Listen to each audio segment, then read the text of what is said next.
My husband has a variety of names for me, but by far my favorite nickname is that of Ladyhawke, from the same movie that was in the 80s. Now, in the movie, which to give a little bit of a spoiler, there's a couple, and they both have an animal form and they change places with the rising and the setting of the sun. So the two are always together, but never both as humans. One's always an animal, the other one's always a human. In the same way, my husband and I have this opposite part of us where I am by far the morning person and he's the night owl.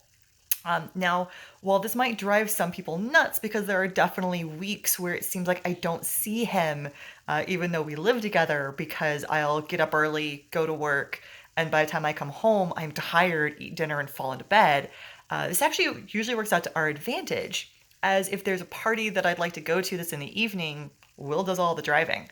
Or if there's an event that's going to be really early, then I'm in charge. And it's my job then to get up and get the coffee and get us going.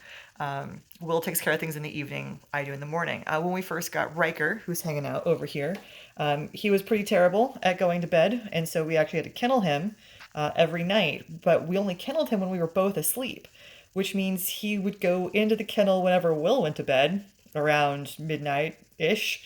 And he'd get out of the kennel whenever I woke up, which was somewhere between 5 and 6 o'clock in the morning.